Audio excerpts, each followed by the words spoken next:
आज के इस वीडियो में मैं आपको बताऊंगा फ्रेंड्स, आप कैसे अपने HDFC नेट बैंकिंग को, इंटरनेट बैंकिंग को कैसे मैनेज कर सकते हैं। फ्रेंड्स, काफ़ी सारे ट्रांजैक्शन हमें करने होते हैं। जैसे कि आप UPI के थ्रू ट्रांजैक्शन करते हैं, तो उसमें क्या होता है कि आप UPI के थ्रू ट्रांजैक्शन में आप 1 लाख से ज़्यादा आप नहीं कर सकते हैं ट्रांजैक्शन। फ्रेंड्स, आज HDFC का नेट बैंकिंग कैसे रजिस्ट्रेशन करना है वो भी मैं दिखाऊंगा, और उसे आप कैसे मैनेज कर सकते हैं वो भी दिखाऊंगा। फ्रेंड्स, आज HDFC का इंटरनेट बैंकिंग का पूरा डिटेल में आपको दिखाऊंगा कि आप उसे कैसे यूज करना है, कैसे उसके अंदर बैंक अकाउंट ऐड वगैरह करना है और कैसे आपको ट्रांसफ़र करना है। जितना भी अगर जहां आप चाहें तो उसमें ट्रांसफ़र कर सकते हैं। फ्रेंड, उसमें मिनिमम ट्रांजैक्शन 1 रुपये से लेके मैक्सिमम 25 लाख रुपीज़ तक आप ट्रांजैक्शन कर सकते हैं। फ्रेंड्स, इस वीडियो में मैं आपको कंप्लीट दिखाने वाला हूं, तो चलिए आगे पूरा जानते हैं क्या क्या स्टेप आपको फॉलो करना होगा। चलिए वीडियो शुरू करते हैं। फ्रेंड्स, सबसे पहले आपको आना है किसी भी ब्राउज़र में। यहाँ पे ब्राउज़र को ओपन करना है। देन ओपन करने के बाद आपको यहाँ पे सर्च करना है HDFC इंटरनेट बैंकिंग। फ्रेंड्स, यहाँ पे नेट बैंकिंग सर्च कर लेना है, तो आपको यहाँ पे नेट बैंकिंग HDFC बैंक आ जाएगा। इसके ऊपर क्लिक करना है। देन क्लिक करने के बाद आपके पास ऐसा इंटरफेस आएगा। फ्रेंड्स, मैं बताना चाहता हूँ कि अगर जहाँ आप पहली बार रजिस्ट्रेशन करना चाहते हैं तो आप यहाँ पे देख सकते हैं कि व्यू डेमो लिखा हुआ है, जिसमें फॉरगेट कस्टमर ID लिखा है। तो इसके लिए आपको एक बैंक तरफ से कस्टमर ID मिलता है। कस्टमर ID यहाँ पे जैसे कि मैं डाल देता हूँ, जैसे कि आप देख सकते हैं। कस्टमर ID डालने के बाद आपको कंटिन्यू पे क्लिक करना है। देन कंटिन्यू पे क्लिक करने के बाद आपके पास अगर जहाँ आप पहली बार रजिस्ट्रेशन करना चाहते हैं तो उसके लिए आपको यहाँ पे फॉरगेट IPIN एंड पासवर्ड के ऊपर क्लिक करना है। देन क्लिक करने के बाद यहाँ पे आपको कस्टमर ID दे के उसके बाद आपको कंटिन्यू पे क्लिक करना है। फ्रेंड्स, जैसे ही गो पे क्लिक करेंगे तो आपको बताएगा कि आप अपना पासवर्ड बना दे। IPIN और ट्रांजैक्शन पासवर्ड जो होता है वो दोनों आपको बनाने होते हैं। उसके बाद आप बैक आएंगे। उसके बाद आपको यहाँ पे देन पासवर्ड दे देना है। फ्रेंड्स, पासवर्ड देने के बाद आपको जो कैप्चा है वो भी वहाँ सेलेक्ट करने के लिए बोलेगा। आप रजिस्ट्रेशन करके आपको ऐसा इंटरफेस में आना है। उसके बाद आपको यहाँ पे क्लिक हेयर द, आप यहाँ पे दोनों क्लिक कर सकते हैं। इमेज को भी अलाउ कर सकते हैं। तो आप दोनों क्लिक करने के बाद आपको लॉगिन के ऊपर क्लिक करना है। फ्रेंड्स, लॉगिन के ऊपर क्लिक करने के बाद आपके पास ऐसा इंटरफेस आएगा जहाँ पे आपका सारा अमाउंट वगैरह दिखाई देगा। सबसे पहले आप अपना यहाँ पे आप देख सकते हैं कि आपका जो अकाउंट है वो सेविंग अकाउंट है। उसके बाद जो टोटल अवेलेबल बैलेंस है यहाँ पे शो हो रहा है। उसके बाद जैसे आप यहाँ पे क्लिक करेंगे देन आपका यहाँ पे जो ब्रांच का नाम होगा वो सारा डिटेल आ जाएगा। उसके बाद आपको यहाँ पे बताएगा कि आपका अवेलेबल बैलेंस कितना है, और आपको व्यू पे क्लिक करेंगे तो आपका जितना भी ट्रांजेक्शन हुआ है ऑलमोस्ट 10 डेज़ पहले वो सारा डिटेल यहाँ पे शो करेगा। फ्रेंड्स, इंटरनेट बैंकिंग में फैसिलिटी के लिए आप सबसे पहले अगर जहाँ इंटरनेट बैंकिंग ज़्यादा यूज करते हैं तो आप यहाँ पे आने से पहले सबसे पहले आप देख सकते हैं कि यहाँ पे अकाउंट का ऑप्शन है। उसके बाद आपको सेकंड नंबर में आ जाएगा फंड ट्रांसफ़र। फ्रेंड्स, आप किसी भी UPI से ट्रांजैक्शन करने के लिए आपको कभी एरर भी आ सकता है या किसी कनेक्टिविटी या सर्वर का प्रॉब्लम आ सकता है। फ्रेंड्स, इंटरनेट बैंकिंग में ऐसा नहीं होता है। आप डायरेक्टली 1 रुपये से लेकर 25 लाख रुपए तक पर डे आप ट्रांसफ़र कर सकते हैं, वो भी इंस्टेंट। आपको जस्ट सेकंड में आपका पैसे ट्रांसफ़र हो जाता है। फ्रेंड्स, अगर जहाँ UPI में ट्रांजैक्शन करते हैं तो आपको 1 लाख रुपया डेली किया जाता है ट्रांजैक्शन, उससे ज़्यादा नहीं आप कर सकते हैं। फ्यूचर में आने वाले जो UPI का सिस्टम है उसके ऊपर चार्ज लगने वाला है। आप नेट बैंकिंग में आप कहीं भी पैसे ट्रांसफ़र कर सकते हैं, जैसे कि यहाँ पे आप देख सकते हैं transfer with in the bank and उसके बाद IMPS P2A इंस्टेंट ट्रांसफ़र 365 दिन 24/7 हॉर्स। फ्रेंड्स, उसके बाद आप यहाँ पे देख सकते हैं transaction to other bank NFT। उसके बाद आप यहाँ पे देख सकते हैं ट्रांजैक्शन अदर बैंक RTGS। उसके बाद आप यहाँ पे देख सकते हैं transaction to ECMS account. Friends, इसमें रजिस्ट्रेशन करने के लिए या तो इसके अंदर आपको यहाँ से पैसे ट्रांसफ़र करने के लिए आपको अगर इंस्टेंट आपको पैसे चाहिए तो आपको यहाँ पे RTGS में क्लिक करना है। देन आपको सबसे पहले आपको यहाँ पे अपना अकाउंट को ऐड करना होगा, क्योंकि आपको अकाउंट यहाँ पे ऐड करना होता है बेनिफिशियरी में। जैसे कि यहाँ पे आपको बेनिफिशियरी नेम देना है, देन आपका अकाउंट नंबर, देन आपका ट्रांजैक्शन डिस्क्रिप्शन। उसके बाद आपको यहाँ पे टाइप चूज़ कर लेना है कि आपको कौन सा शेड्यूल इसमें ट्रांसफ़र करना है। तो मैं न्यू ट्रांजैक्शन में दे देता हूँ। उसके बाद आपको यहाँ फंड ट्रांसफ़र स्टेटस आपको यहाँ क्लिक करना है। आपको मोबाइल के ऊपर क्लिक करके आप यहाँ पे मोबाइल डाल के उसके बाद आपको यहाँ पे क्लिक करना है, राइट क्लिक करके उसके बाद आप कंटिन्यू कर सकते हैं। उसके बाद आपका इंटरनेट बैंकिंग में कोई से भी जो अकाउंट होता है ऐड होने में कम से कम 24 आवर्स का टाइम लगता है, तभी उस अकाउंट में से आप इंटरनेट बैंकिंग के द्वारा उस अकाउंट में कभी भी किसी भी टाइम पे पैसे भेज सकते हैं। जैसे कि मेरे केस में मैंने 2 अकाउंट को ऐड कर रखा है, तो मैं सिंपल एक अकाउंट में पैसे भेज के मैं आपको दिखाता हूं। जैसे कि मैंने यहाँ पे टाइप किया, ये मेरा ऑलरेडी बेनिफिशियरी ऐड है। ऐसा ही आप बेनिफिशियरी ऐड करके रख सकते हैं और उसमें कभी भी फीचर्स में आप पैसे ट्रांसफ़र कर सकते हैं। तो जैसे कि मेरा ऐड है तो मैं सिंपल सा एक अमाउंट में भेजना चाहता हूँ। यहाँ पे भेजने के बाद आप ट्रांजैक्शन डिस्क्रिप्शन दे सकते हैं कि उससे क्या होता है कि आप कभी भी किसी भी पैसे इंटरनेट के द्वारा भेजते हैं तो ट्रांजैक्शन में आपका वहाँ नेम शो होगा कि ये पैसे किसने भेजा है। तो देन मेरा नाम है, उस हिसाब से मैं डाल देता हूँ कि मैंने भेजा है।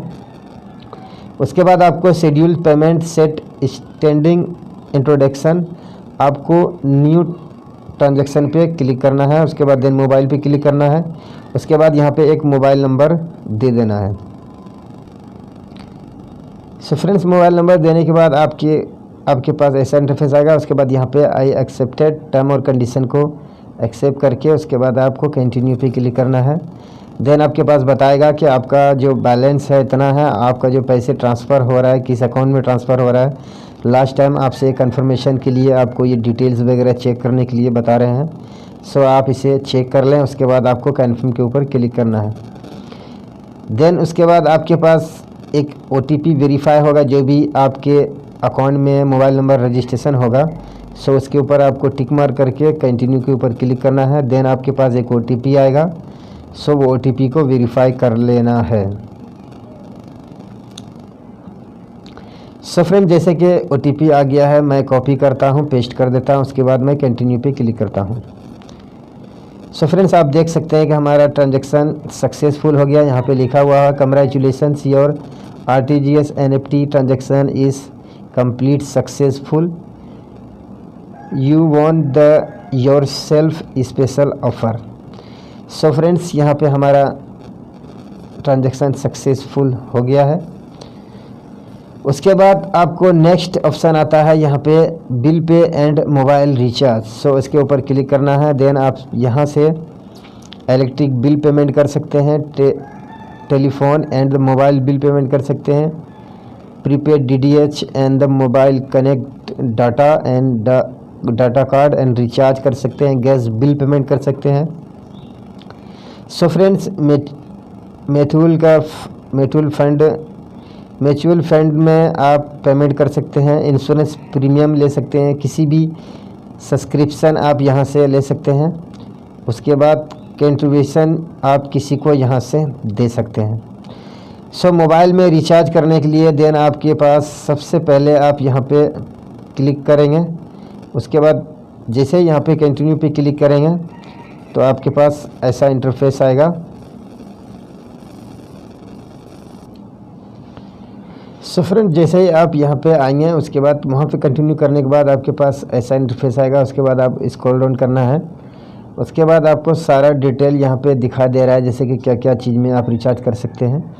उसके बाद आपके मोबाइल के ऊपर क्लिक करना है। देन आपके किसी भी मोबाइल को यहाँ से रिचार्ज कर सकते हैं, चाहे वो प्रीपेड हो चाहे वो पोस्टपेड हो, किसी भी मोबाइल को रिचार्ज यहाँ से कर सकते हैं, या तो किसी भी इलेक्ट्रॉनिक बिल पेमेंट कर सकते हैं।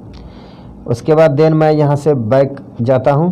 बैक जाने के बाद आपका जो चौथा स्टेप है वो है कार्ड्स के ऊपर क्लिक करना है। देन अगर जहाँ आपके पास क्रेडिट कार्ड है तो ऑलरेडी यहाँ पे लिंक रहता है। मेरे केस में ऑलरेडी क्रेडिट कार्ड लिंक है जो सो आप देख सकते हैं।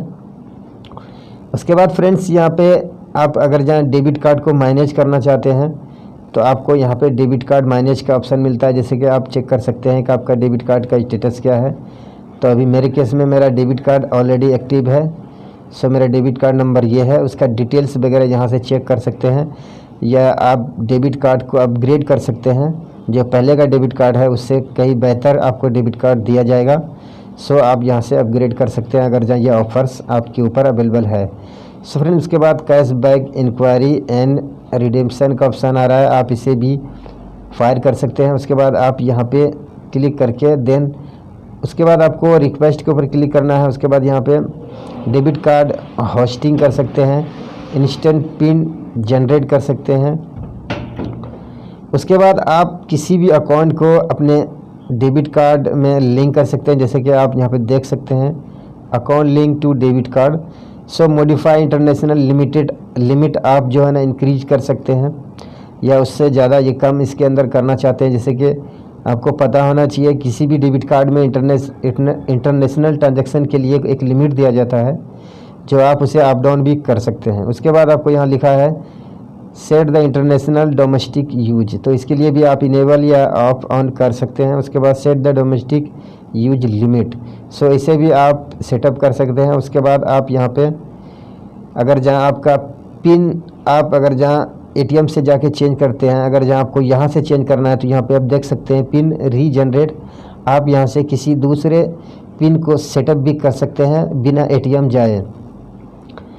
सो फ्रेंड्स ये हुआ कार्ड की बात। उसके बाद आपको यहाँ पे डीमैट अकाउंट होता है, आप यहाँ पे डीमैट अकाउंट सबको पता है कि डीमैट अकाउंट खोल के आप उसके अंदर इन्वेस्ट करके आप पैसे कमा सकते हैं।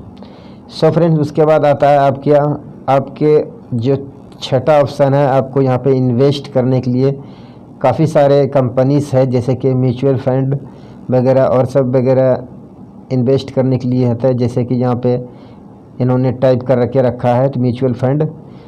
उसके बाद आपके पास ये ऑप्शन आता है इंश्योरेंस का, सो आप इसे भी रीड कर सकते हैं। सो फ्रेंड उसके बाद आपका आता है लोन्स का ऑफ़र यहाँ पे आपको दिया जाता है। सो मेरे केस में जो भी है आप देख सकते हैं grab new deals every day. So यहाँ पे मेरे पास ये ऑफ़र है, आपके पास ये पर्सनल लोन या किसी भी और चीज़ का लोन जैसे कि आपको यहाँ पे शो करेगा, जैसे होम लोन। उसके बाद आपके पास लास्ट ऑफ़र जो आएगा, ये लास्ट स्टेप जो है ये है ऑफ़र का, इसके ऊपर आपको क्लिक करना है। सो इसमें आपको दिखाई देता है कि आपका कौन कौन सा ऑफ़र आपके अकाउंट में आ रहा है और कौन सा अकाउंट के लिए जो आप एलिजिबल हैं। जैसे कि काफ़ी सारे फीचर्स में काफ़ी सारे टाइम अगर जहाँ HDFC अकाउंट आपका काफ़ी दिन का है तो आपको होता है क्या प्री अप्रूवल ऑफ़र्स भी आपको यहाँ पे शो किया जाता है।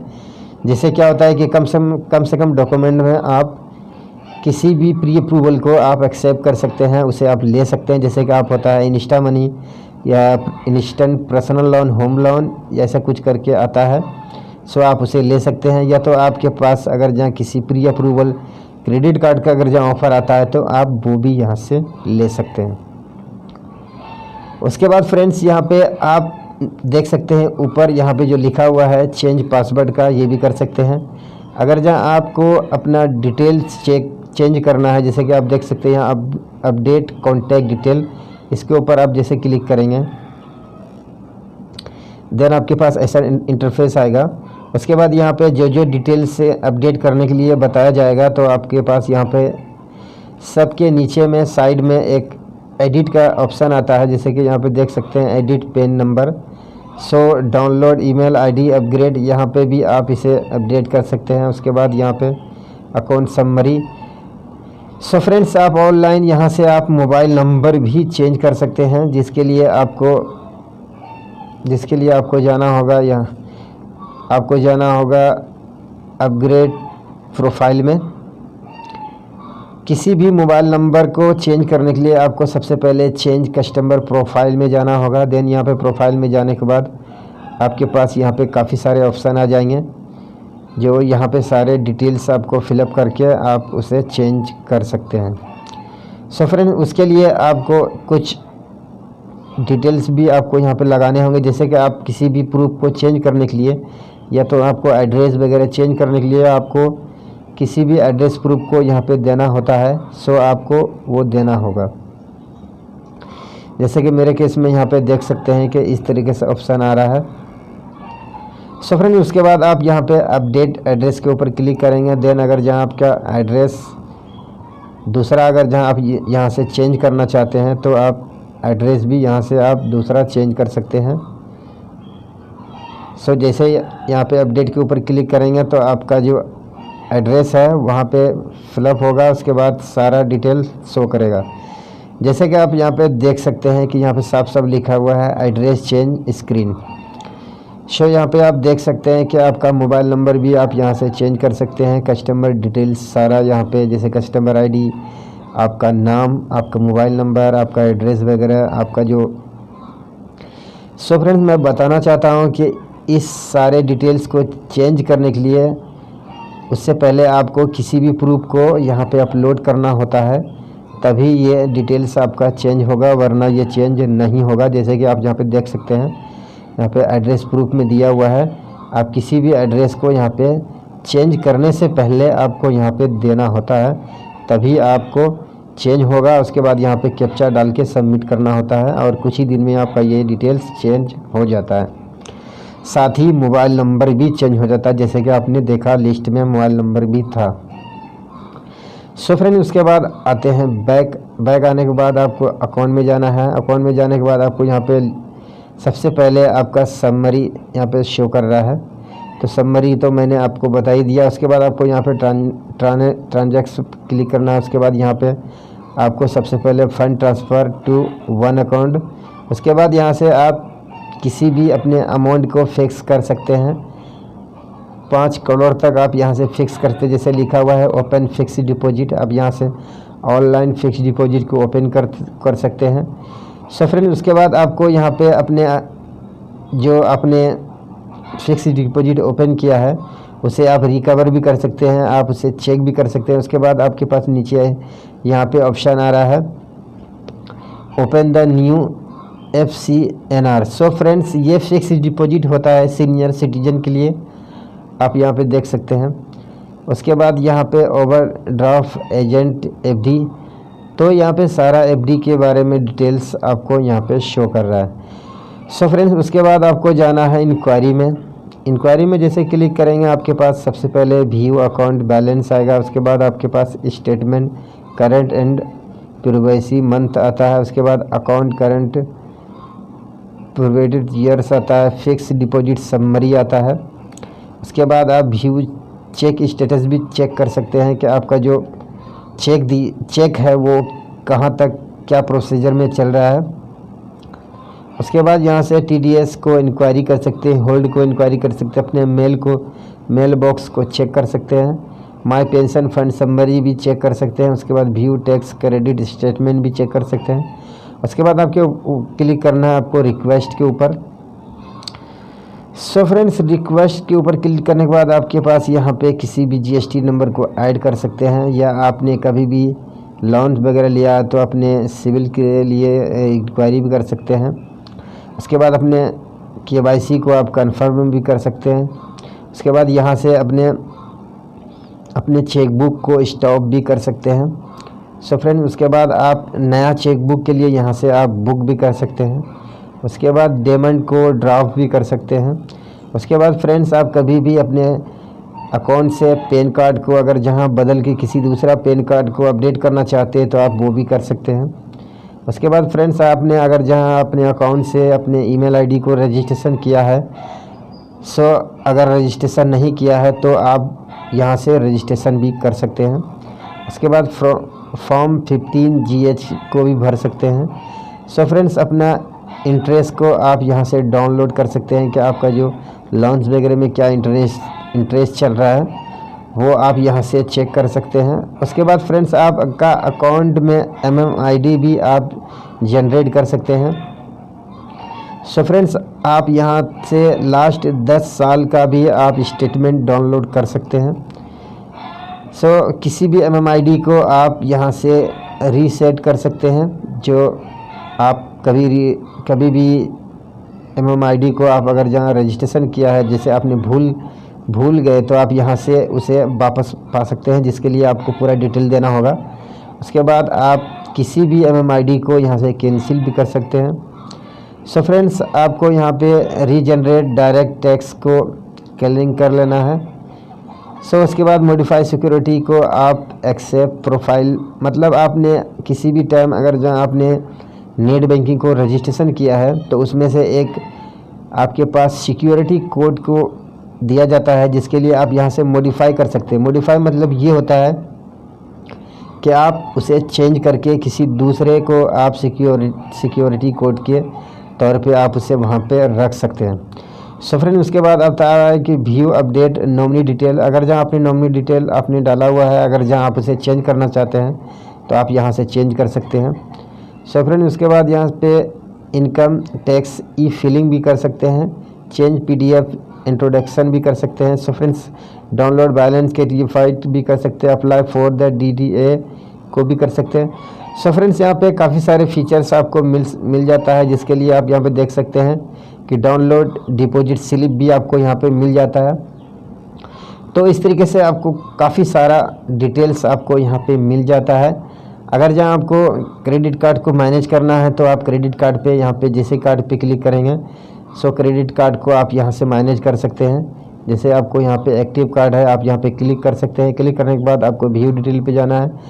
व्यू डिटेल पे जाने के बाद आपने जो भी आपने पिछले मंथ में ट्रांजेक्शन किया है, सारा डिटेल यहाँ पे शो करेगा। आपने कहाँ आपने इस पैसे को, क्रेडिट कार्ड के पैसे को ट्रांजेक्शन किया गया है, सो आपको यहाँ पे सारा डिटेल शो करेगा। सो फ्रेंड्स, आई होप कि आपने ये नेट बैंकिंग का पूरा अकाउंट को मैनेज कर सकते हैं विदाउट किसी टेंशन के। सो मैंने इस वीडियो में आपको काफ़ी सारे जो स्टेप है मैंने आपको बता दिया है। सो आप इसे बाबूजी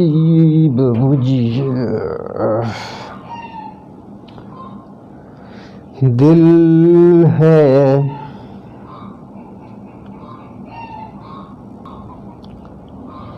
सो फ्रेंड्स, उम्मीद होगा कि आपको ये वीडियो पसंद आया होगा। अगर जहाँ पसंद आया होगा तो लाइक करें, अपने फ्रेंड्स में शेयर करें, और लाइक अगर जहाँ हमारे चैनल पर अगर जहाँ आप नया आए हैं तो चैनल को सब्सक्राइब करें, साथ ही बेल आइकन को प्रेस कर दें। तो मिलते हैं नेक्स्ट वीडियो में, तब तक के लिए टेक केयर।